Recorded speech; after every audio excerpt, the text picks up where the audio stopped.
అనగనగా ఒక రహదారిలో రాము, గిరి అనబడే ఇద్దరు మంచి స్నేహితులు కలిసి ప్రయాణం చేస్తున్నారు. వారి ప్రయాణం ఎండలో చాలా దూరం సాగింది.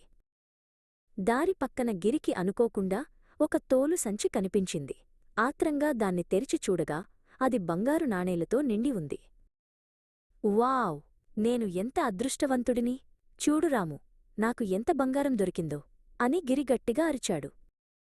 రాము చిరునవ్వుతో, నేను అదృష్టవంతుడిని అనుకు మిత్రమా, మనం అదృష్టవంతులము అని చెప్పు అని సలహా ఇచ్చాడు. అదెలా కుదురుతుంది? సంచి దొరికింది నాకు, కాబట్టి బంగారమూ నాదే, అదృష్టమూ నాదే, మనం కాదు, నేను అని గిరికోపంగా అన్నాడు. రాము వాదించడం అనవసరమనుకుని మౌనంగా ఉండిపోయాడు.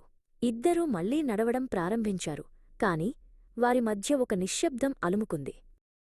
ఇంతలో వెనకనుంచి దొంగ, దొంగ అని అరుపులు వినిపించాయి. తిరిగి చూస్తే కర్రలు పట్టుకున్న కొందరు వ్యక్తులు కోపంగా వారివైపు పరిగెత్తుకుంటూ వస్తున్నారు. అయ్యో, ఈ సంచి మన దగ్గర చూస్తే మనల్ని దొంగల్ని అనుకుంటారు, మనల్ని చితకబాదేస్తారు అని గిరి భయంతో వణికిపోయాడు. మనం కాదు గిరి, నువ్వు దొరికిపోతావు, నిన్ను కొడతారు, ఈ బంగారంతో నాకేమి సంబంధం లేదన్నావు కదా అని రాము ప్రశాంతంగా జవాబిచ్చాడు.